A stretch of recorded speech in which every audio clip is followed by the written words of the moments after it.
Say hello. Hello.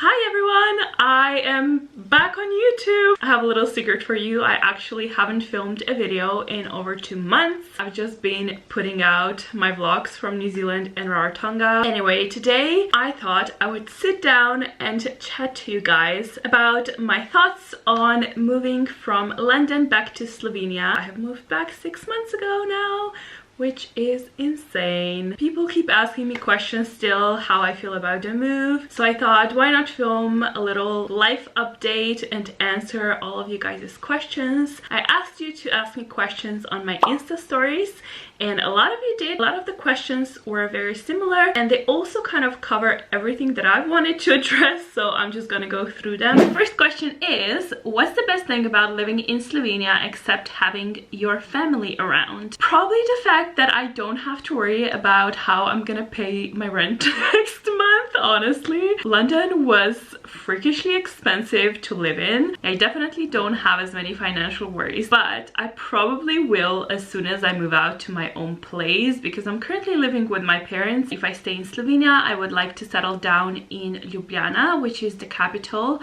I'm currently living about an hour away. Pretty much all of my friends here in Slovenia are in Ljubljana and all of my work commitments are in Ljubljana, but considering how much money you have to pay for a flat there, I don't think it's gonna happen anytime soon. If you take into account our salaries here in Slovenia, the rent is just as ridiculous as in London. Obviously not as expensive. For the amount of money that I paid for a room in London, I could probably get like a 2-bedroom flat in Ljubljana, but yeah, the salaries are not as big as in London, so it kind of like balances the whole thing out and puts you in a very similar situation, especially if you are single and have no one to share the flat with. Next question is, do you regret moving / leaving London? I don't regret it. I rarely regret things in my life because I truly believe that everything happens for a reason. Any situation that I've ever been in that was like a bad one has later proven to be either an important life lesson or just something that got me to the next stage in life, to the next project. So yeah, I don't regret it. I think it was the right decisions for me at a time, but at the end of the day, like I always say, I'm always keeping my options open. You never know where life takes you. I always say I can move back if I want to or move somewhere else, and I feel like having that possibility in the back of my mind kind of prevents me from having major regrets in my life, if that makes sense. How does it feel to live with your parents again, and are you planning to move on your own? Living with my parents is fine. I don't see them a whole lot because, you know, they have jobs, I have a lot of work, but yes, of course I want to move out on my own at some point. Once you experience living on your own, and I've lived on my own for 4 years, it's kind of hard to adjust to someone low-key dictating your schedule. I want to have space completely to myself so I can have like friends over. It's not something that I plan in a nearby future because that's currently not financially feasible for me. Most of the money that I earn right now goes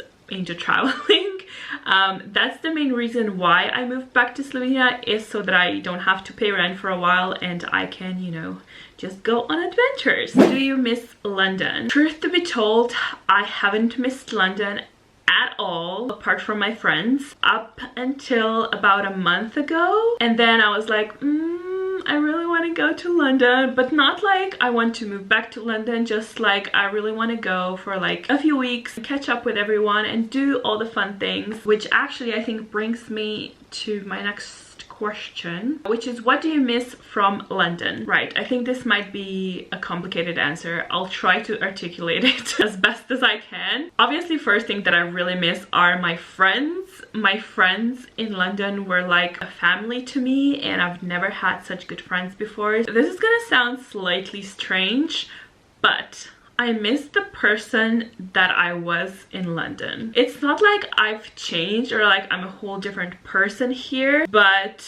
how do I say this? I just think I was more me when I was in London. My personality came out more around certain people, obviously not everyone, because that's how I work. But yeah, I just felt more me. Maybe also the fact that I spoke English 24/7, which I know that Slovenians are gonna hate me right now, but after 4 years of using this language all the time, I kind of consider it my first language now. I still think in English, I dream in English, I still struggle finding some words in Slovene. And yeah, I just think my personality truly comes out only when I speak English. I know I'm a weirdo, but I feel like I'm a weirdo in Slovenia. And I also miss the exciting parts of my life there, you know, being a part of the creative scene. I just miss like doing fun things. When I was in London, I was here, there and everywhere all the time. I always hung out with my friends on the weekends. We always met up and went to do something fun, either try out new restaurants or go on like a day trip or something. So moving back to Slovenia was a big like slap in my face, because here I don't really have much going on apart from work, which is a bit depressing. I don't really have a social circle here, and I don't think I ever really will, at least not such a tight-knit one that I had in London. Long story short, I never really had friends in Slovenia before I moved to London. People here mostly, I feel like, make friends in like high school and stuff like that, and I never really vibed with people I went to high school with. I had other interests and I was just very shy and I didn't go to parties and stuff like that. I didn't really found my kind of people before I moved to London. There's a lot of people who move there on their own, and because no one really has their like families there, people just like link up. Whereas here in Slovenia, that's very different. Like, people are not as open to meeting other people. They just kind of hang out with the same old crowd. It's a bit depressing because there's so many things I want to do here in Slovenia. Like, I was so excited to come back and go to all the nice spots we have, because we have the sea and the mountains and the lakes, and you know, it is a gorgeous country. So I want to go on like trips, and I could go by myself obviously, but like, I'm just not feeling it. I don't even know why I find this so problematic, because I've like solo traveled before and everything, and I'm a very independent person. But in Slovenia, I don't know, I'm just not feeling going around to places on my own. How is your social life different now to what it was in London? I've already kind of addressed it. It's not like I don't know any people here, it's just that the people that I know here are the kind of people that you go for a cup of coffee with to, you know, catch up once in a blue moon. Whereas with people I hung out with in London, we did like everything together. I mean, another thing as well, obviously there was a lot more things going on in London. There was always events to go to, concerts, street food markets. It's just not on the same level. And the events are more like targeted to like a typical Slovenian crowd. And I'm not saying this in like a negative way, but the reality of the situation is that my like music taste and like taste in most other things is very different from most of Slovenians. Since I've already mentioned concerts, for example, I'm into acoustic indie pop kind of music. That's what I listen to. Whereas here, like Balkan and Slovene music, I feel like is what most people listen to. So yeah, from that aspect, there's obviously not a lot of things going on for me personally. Another big difference I think that kind of affects my social life here is the fact that most of my friends in London were single or were in relationships but were still kind of doing their own thing with their friends. Whereas here in Slovenia, pretty much all of my friends are in relationships. So yeah, obviously they want to spend their weekends with their partners, which is, you know, it totally makes sense. But yeah, then I have no one to hang out with basically. Right, let's move on. Do you miss living in London, and when are you coming to visit? I was planning on visiting London every few months. But then life happened, actually work happened. We've kind of established by this point that I have no social life. Work happened, and now I just keep pushing back my dates. It was supposed to be February for sure. Then I got a new client and decided not to go. Then it was supposed to be the end of March. I'm filming this on the 27th of March, so obviously that didn't happen. But I am gonna go to London in June. I promise. At this point, I don't even care how expensive the plane ticket is. I'm just gonna go. Next question I have here is a bit more serious. It says, are you happier in Slovenia? I thought moving back to Slovenia would definitely make me less anxious and a lot happier. And for a few months, I think it did. I came back smack in the middle of like the holiday season and I didn't have a lot of things to worry about. I had like no financial worries for the first time in 4 years. And I also didn't have a lot of projects to work on yet. So I was a lot less stressed out on a daily basis. But you know, it's 6 months down the line, real life started setting in, and I can't say that I'm like over the moon happy about living in Slovenia. That would be a lie. I'm very happy about the fact that I can travel more. If I still lived in London, there's no way New Zealand and Namibia would happen for me. So yeah, from like that aspect, I am a lot happier. But you know, day-to-day life is very similar to my London day-to-day life. It's just work. And yeah, the lack of like social life here I think is definitely currently my main issue, and the fact that I'm a bit overworked. But I think a couple of months down the line I'll have like everything kind of under control. Would you ever move back to London? I think I've already addressed that as well. It's not something that's on the cards, especially now that Brexit is happening or isn't happening. But yeah, like I said, never say never. If the stars align and I somehow get like a good job offer in London or something, then yeah, I would consider it. But I wouldn't move back just for the sake of moving back. I would never do the whole let's move to London and try to find a job thing, because it's stressful as hell. What made you leave London? I actually filmed a whole video about that, so I'm gonna link it below and up there. I never know which side to point at, but yeah, there will be a card as well somewhere up here. You can click on it and watch it. What do you do now / where do you work now? I actually still freelance. I work for a few different companies here in Slovenia, and I basically do social media content marketing. That's the best description I can give you. I create content for companies, anything from articles to social media posts. I do photography, I do videography. My plans for the future are to keep doing what I love to do. I would love to link up with some fellow creatives and work together with them on some bigger projects. That would be really cool. Another question I got is, do you still do makeup in free time?